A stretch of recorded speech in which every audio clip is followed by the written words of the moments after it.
Assalamualaikum warahmatullahi wabarakatuh. Kembali lagi bersama saya Muhammad Basir dalam video pembelajaran Matematika Peminatan kelas 10.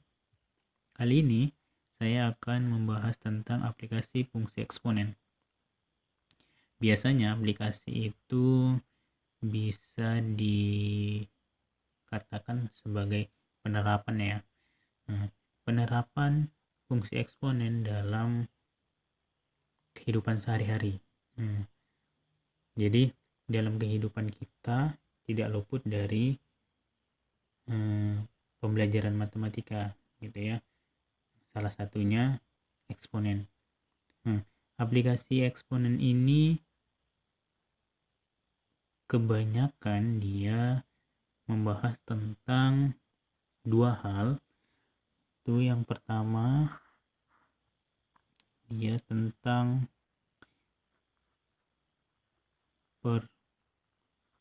pertumbuhan, baru yang kedua itu tentang peluruhan. Kita bahas satu-satu ya. Untuk pertumbuhan itu biasanya kayak penambahan jumlah gitu ya. Jadi ada berapa penambahan atau dari berapa menjadi berapa, itulah dia penambahan.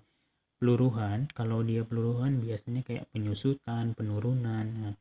Dari berapa menurun berapa gitu ya. Misalnya dari A menurun menjadi B. Itu ya dia sedikit pengantar ya. Kalau misalnya dia pertumbuhan berarti bertambah, kalau dia peluruhan berarti berkurang.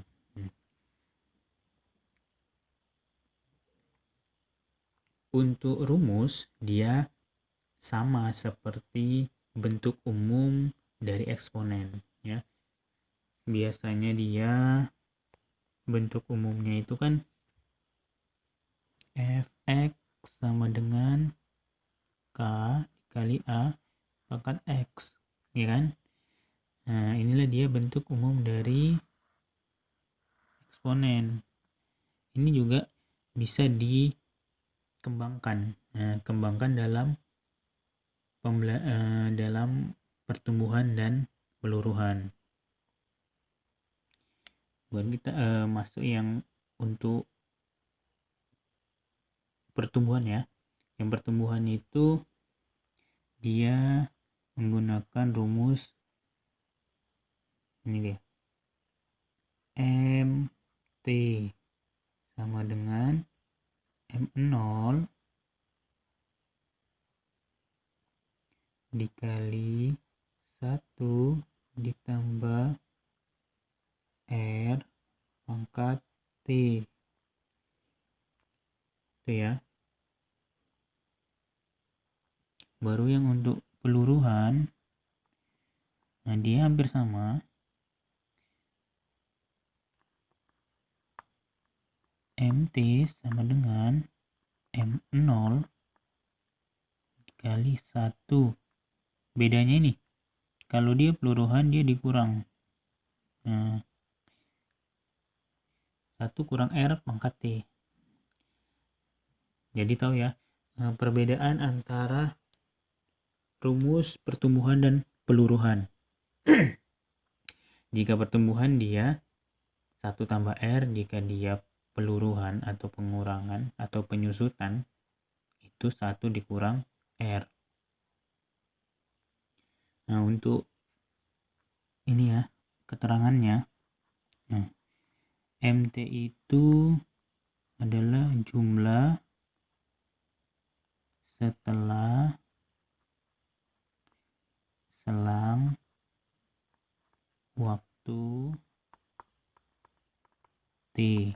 Itu ya.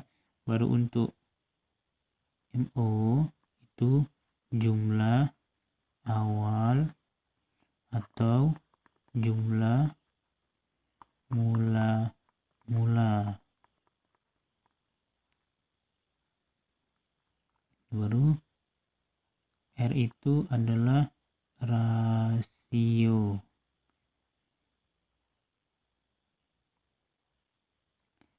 Kemudian T itu adalah selang waktu. Jadi untuk rasio itu bisa juga disebut dengan laju ya, laju pertumbuhan atau laju peluruhan. Jadi kalau dia untuk pertumbuhan dia laju pertumbuhan, kalau untuk peluruhan dia laju peluruhan. Nah, ini adalah rumus dari pertumbuhan dan peluruhan dalam aplikasi eksponen ya.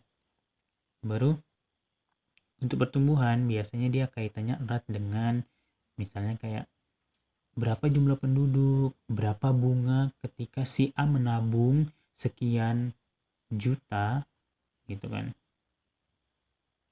Nah, dia kaitannya erat dalam kehidupan kita sehari-hari gitu ya.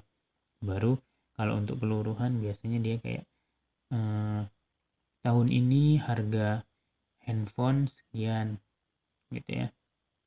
Setelah mengalami penurunan, berapakah harga handphone setelah 1, 2, 3, atau 4 tahun kemudian. Ngerti ya? Ini gampang. Jadi untuk memudahkan kalian, kita langsung saja masuk ke contoh soal. Nah, di sini saya sudah menyediakan contoh soal. Ini contoh soal pertama. Dia soalnya Dae menabung uang sejumlah Rp15.250.000 di sebuah bank dan memperoleh bunga sebesar 5% per tahun. Berapakah uang tabungan Dae setelah 8 tahun kemudian? Karena ini dia pertumbuhan ya, memperoleh bunga ya. Jadi gini, kita pakai rumus yang pertumbuhan, kita langsung jawab penyelesaian ya, penyelesaian ini ya. Kita buat dulu kalimat matematikanya. Jadi 15 juta ini adalah jumlah uang mula-mula si Dae ya, berarti MO ya. MO nya 15.250.000 rupiah. Kemudian bunga sebesar 5% per tahun. Jadi kalau soalnya seperti ini, bunga itu bisa disebut juga dengan rasio atau laju pertumbuhan. Nah, laju pertumbuhannya itu 5% per tahun ya. Berarti R-nya itu 5%. Nah, 5% ini kita ubah ke dalam bentuk desimal, berarti 0,05 ya.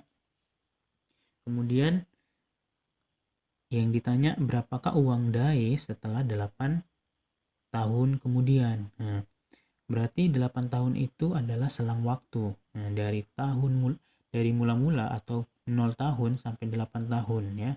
Sampai tahun ke-8 berarti dia selama 8 tahun. Berarti dia T-nya itu 8 tahun. Karena gini, bunganya itu per tahun berarti dia perhitungannya 8 tahun ya. Nanti beda lagi ketika dia perhitungannya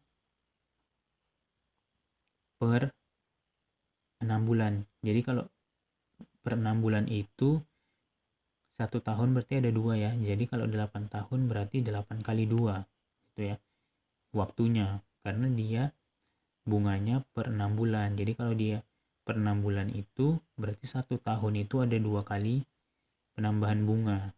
Jadi berapakah selama 8 tahun? Berarti 2 kali 8 ada 16 kali penambahan bunga, atau waktunya itu ada 16 kali ya. Baru yang ditanya berapakah banyak uang Danus setelah menabung selama 8 tahun. Berarti MT ya, MT itu kan jumlah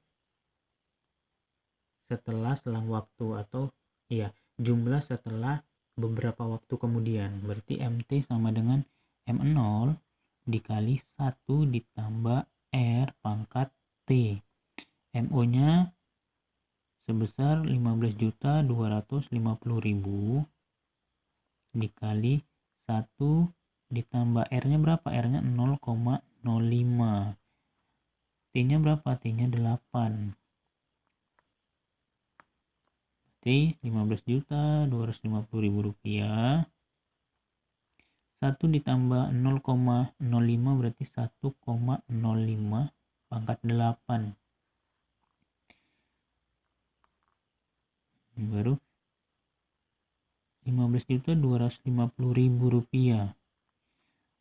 1,08 dipangkatkan 8 itu jumlahnya 1,477 sekian sekian sekian. Kita ambil dua angka di belakang koma untuk lebih memendekkan. Jadi kalau diambil dua angka di belakang koma itu menjadi 1,48.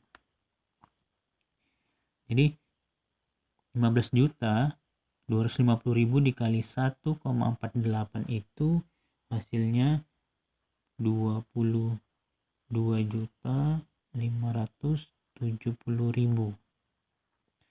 Nah, jadi uang DAE setelah 8 tahun kemudian itu menjadi 22.570.000. Gampang ya, gampang sekali. Jadi kita tinggal substitusikan saja apa yang diketahui dari soal. Makanya kita harus tahu di dalam soal itu apa yang diketahui. Gampang ya, untuk lebih mengasah kembali gitu ya, saya menyediakan beberapa contoh soal. Ini contoh soal pertama, dan selanjutnya kita masuk contoh soal yang kedua. Nah, ini ada contoh soal kedua dari saya. Itu soalnya jenis bakteri tertentu dapat membelah menjadi 4 kali dalam waktu 1 jam. Jika mula-mula ada 20 bakteri, banyak bakteri setelah 3 jam menjadi. Jadi selain dari perhitungan penduduk, perhitungan bunga ketika kita menabung, kita juga bisa menghitung perkembangan sebuah virus, sebuah bakteri. Jadi yang sekarang lagi tren-trennya virus gitu ya, istilahnya virus yang melanda negara kita. Jadi kita bisa menghitung berapa banyak virusnya gitu, dan kapan virus itu akan habis dalam jangka waktu berapa lama. Kita bisa hitung dengan menggunakan fungsi eksponen. Jadi itu tadi soalnya. Kita langsung jawab ya, biar lebih memudahkan atau lebih memahami. Langsung saja kita jawab ini ya, penyelesaian. Pertama kita harus tahu apa yang diketahui dari soal. Yang diketahui dari soal itu, yang pertama adalah jumlah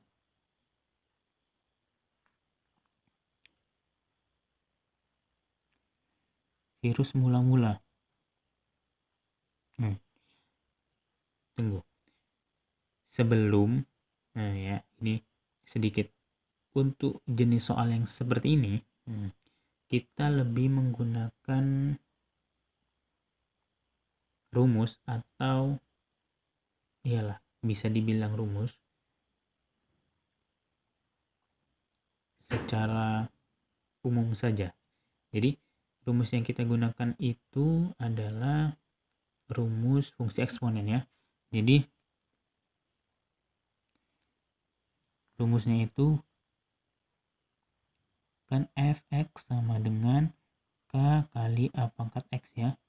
Nah, di sini kita diketahui bahwasanya K itu jumlah mula-mula, baru A itu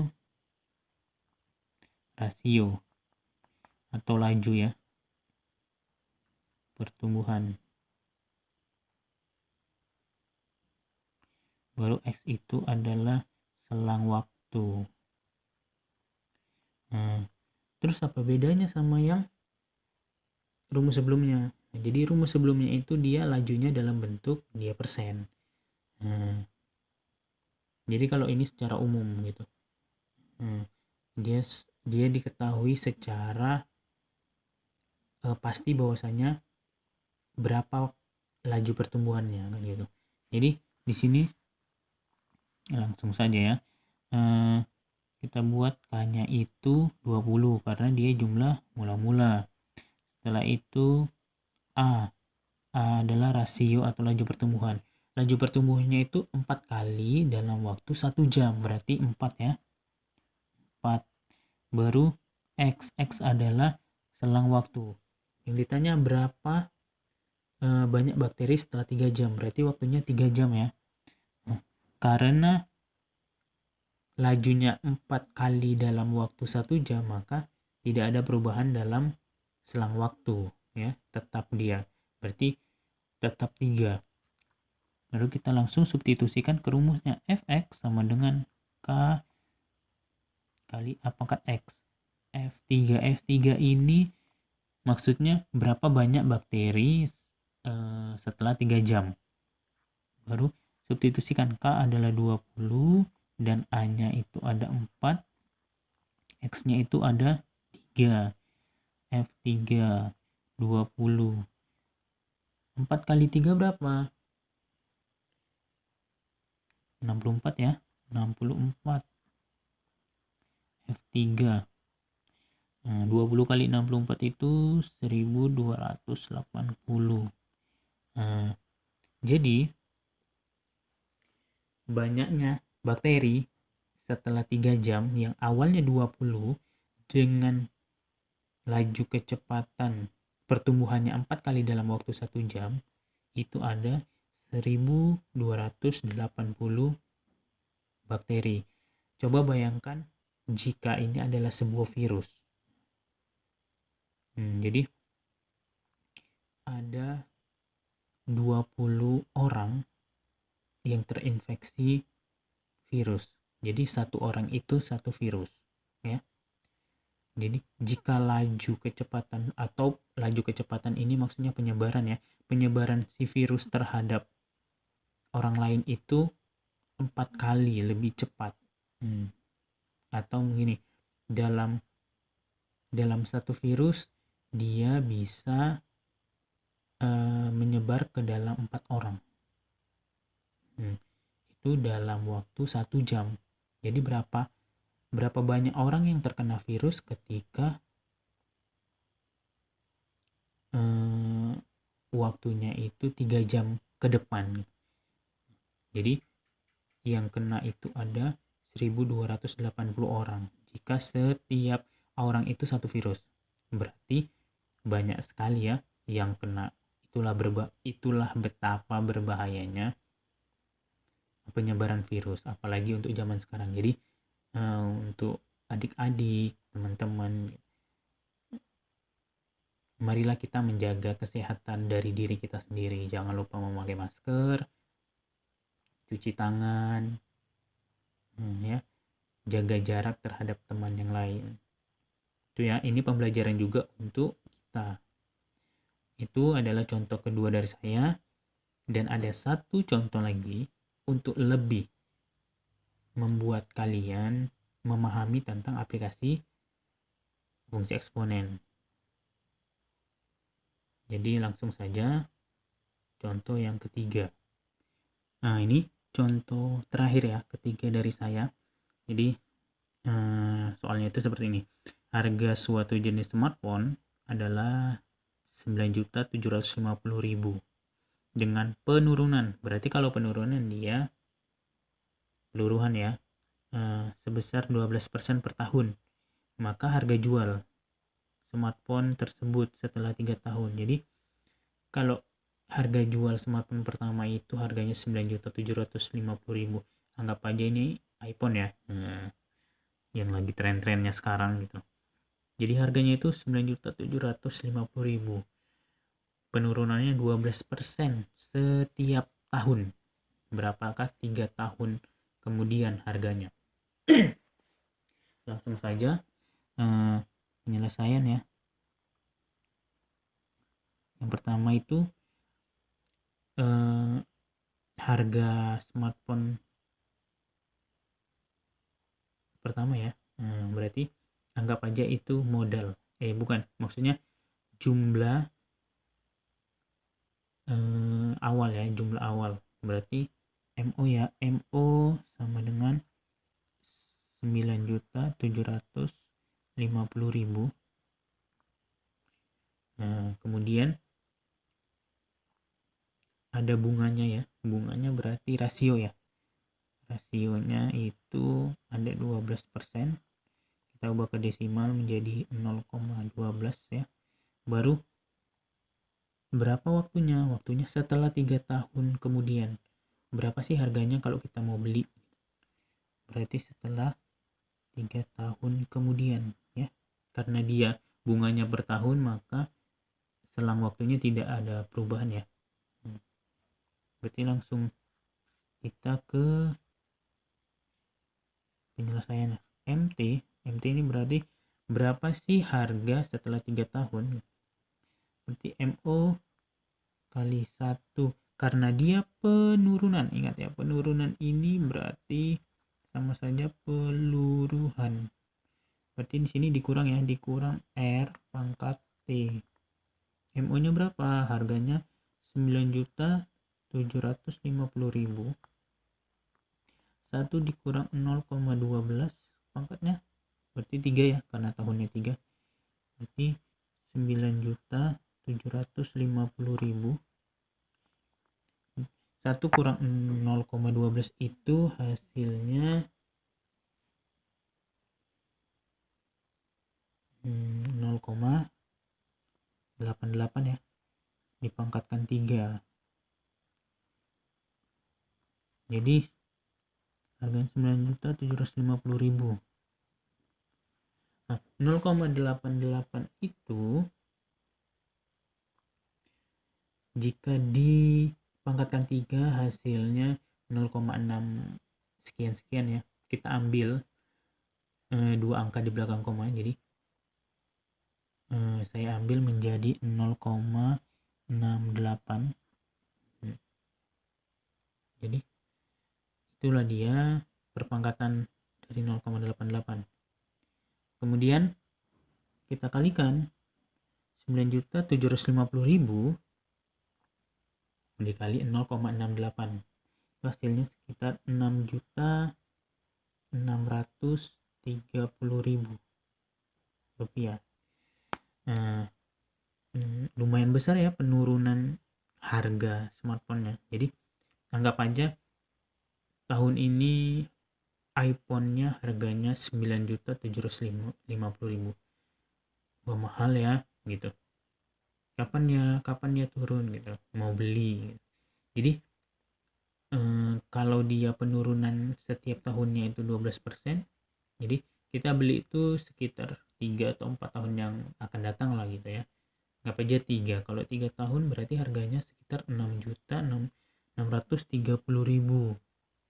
Jadi sudah lebih jauh menurun dibandingkan harga yang sekarang. Nah, itu juga bisa sebagai aplikasi atau penerapan eksponen dalam kehidupan kita sehari-hari ya. Bisa dia menghitung jumlah penduduk, jumlah uang yang ditabung dengan bunganya gitu ya.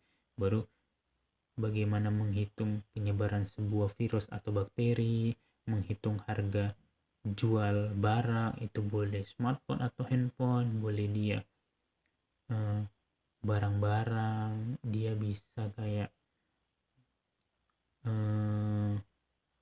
sepeda motor, mobil, dan lain sebagainya. Itu ya, gampang ya.